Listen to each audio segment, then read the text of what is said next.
At the beginning of the last video, I showed you where I was going to go on the chart. That was the Pentland Firth, where we travelled from Wick across the highly tidal Pentland Firth and went to Longhope. And I thought I'd probably just do the same kind of thing for the next bit of the journey, which was to take us along the top of Scotland and around Cape Wrath. Anyway, we'd spent about 4 or 5 days in Longhope, which is just about here. We'd had some pretty rough weather while we were there, but we were luckily staying in a house. The boat survived.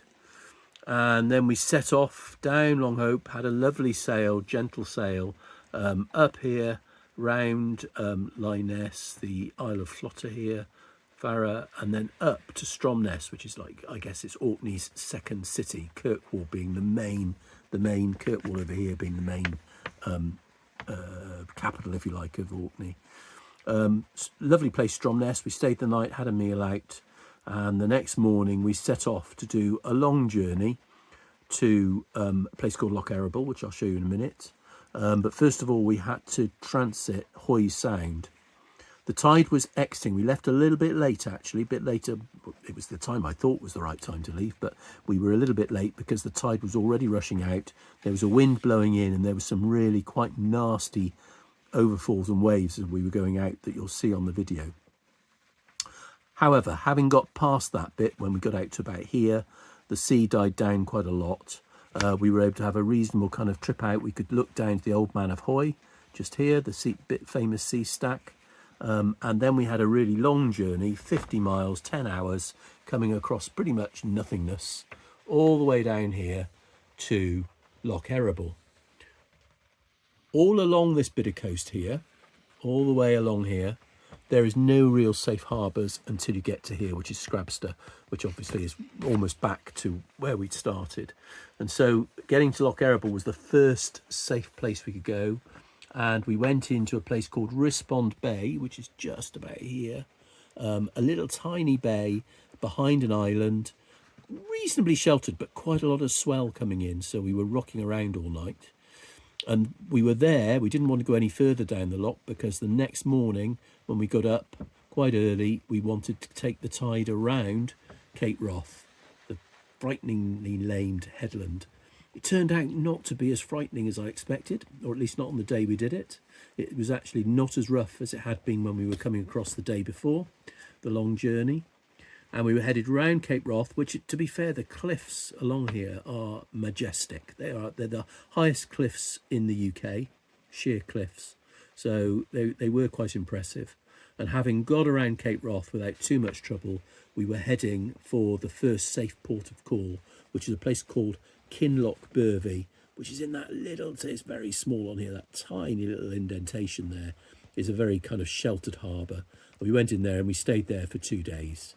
And that is the bit that will be covered by this video.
We are leaving the harbour at Longhope and saying goodbye to the surgery where Marion's been working for the last 3 weeks, on our way to Stromness. Lovely day, hopefully just about to put the sail up.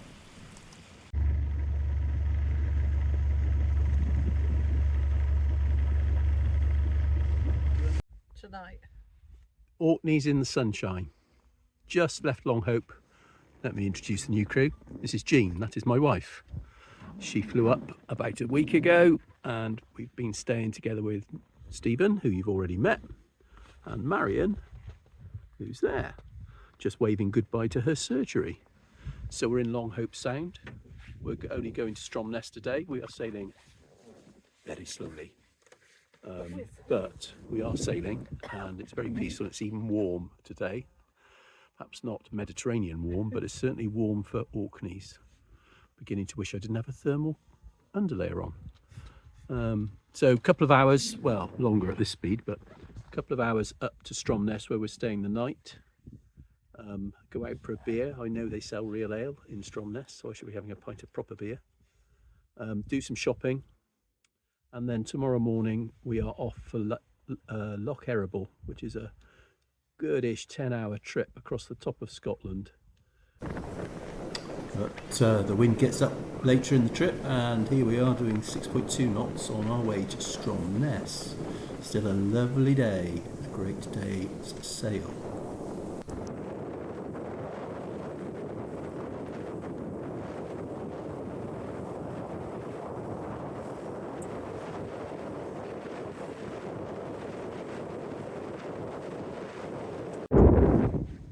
This is Scarpa Flow proper. You can see an oil rig being decommissioned over there. In front of us we have Stromness appearing.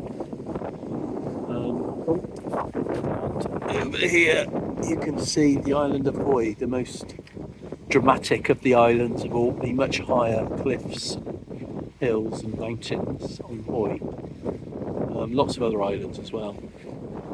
But anyway, yeah, there's Stromness, and out past there is the Atlantic Ocean.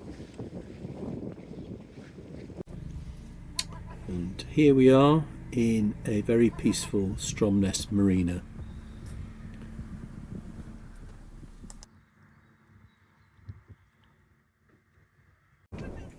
After a pleasant evening in Stromness, we're setting off out towards Hoy Sound to leave Orkney for Loch Eriboll. Already it can feel the wind beginning to increase. But as we get out to Hoy Sound, the seas get rougher. A very, very bouncy exit for about a quarter of an hour, 20 minutes. Going out through the race through Hoy Sound, so beware, wind over tide. You need to be there at the right time before the tide starts exiting. However, once we do get out, the seas calm down quite a lot. Get a good view of the Old Man of Hoy. Just see in the distance there, actually. It's a big famous sea stack, which is about as close as you get to it.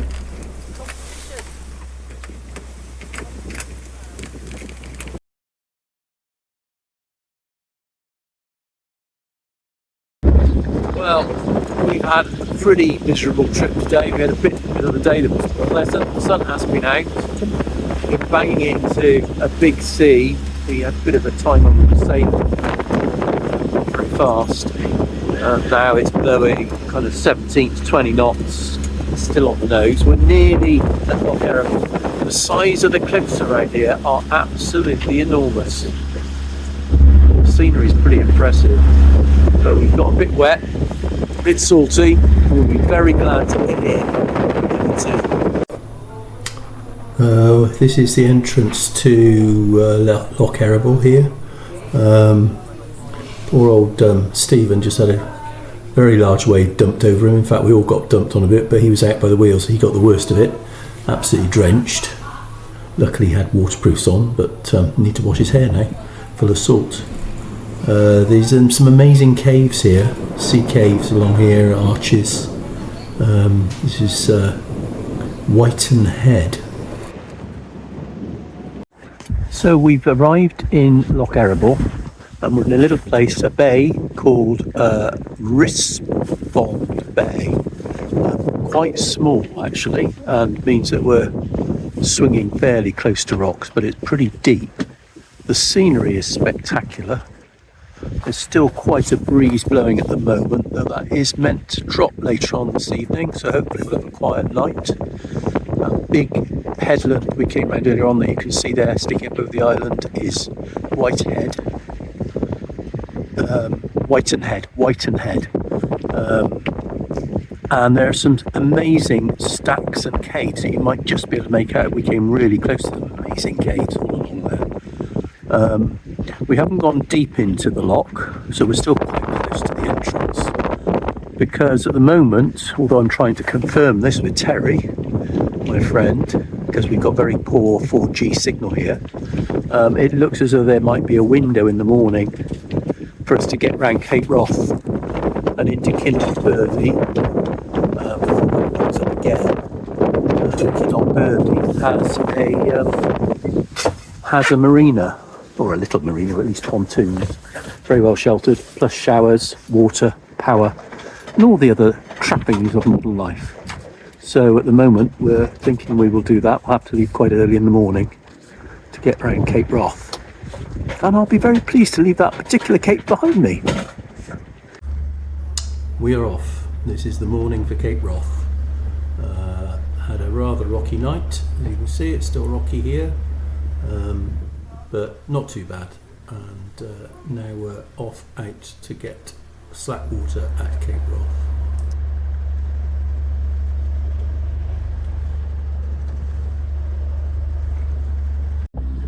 This is Cape Wrath. We are just about to round my third corner. Cape Wrath means turning point in Old Norse, although it's probably one of the most exposed parts of the UK.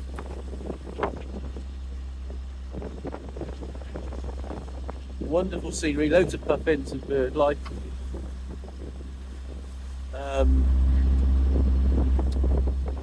Yeah, lighthouse up there, one of the few lighthouses that still have a foghorn.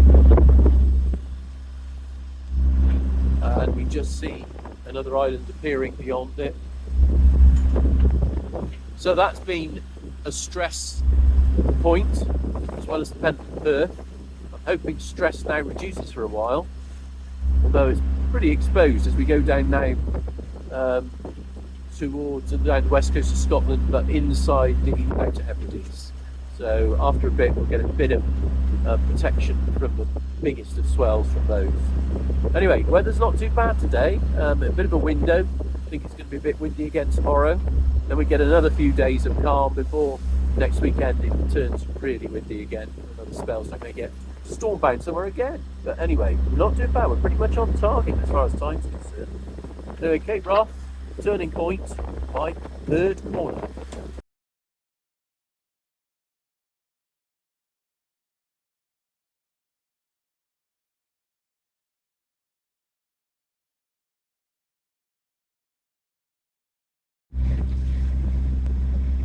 This is Loch Inchard, and inside Loch Inchard there's a little tiny loch called Kinlochbervie, and Kinlochbervie Harbour is in there, and that's where we're going for the next 2 nights. Absolutely spectacular scenery, landscape, as you can see. We are going to stay here. It's going to be a little bit blowy tomorrow, but anyway we need, after doing the north coast with the long trip to Loch Erebor and then the round in Cape Wrath, I certainly need a day off. I'm sure others do as well. It also has electric, which is good because it's always cold up here, and some beaches. Marion's thinking of going swimming. Stephen and I will not be going swimming, but we might go and watch. Yeah, anyway, Loch Inchard. And this is Kinlochbervie, just coming to the entrance now. Quite a narrow entrance. Fishing, quite a modern and well-used fishing harbour apparently. Quite big fishing boats come in to offload their fish here. But they have now branched out for yachtsmen who are either going around Cape Wrath or have just come from Cape Wrath, and there are 3 yachts in there I can see. At least 3.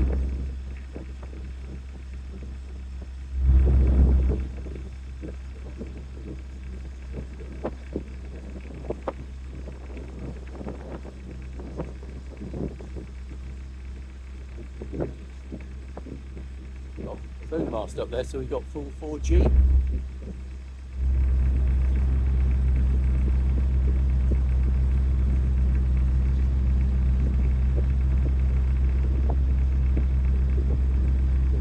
excited because it's got water, electric and showers. But it's a bit of an industrial place.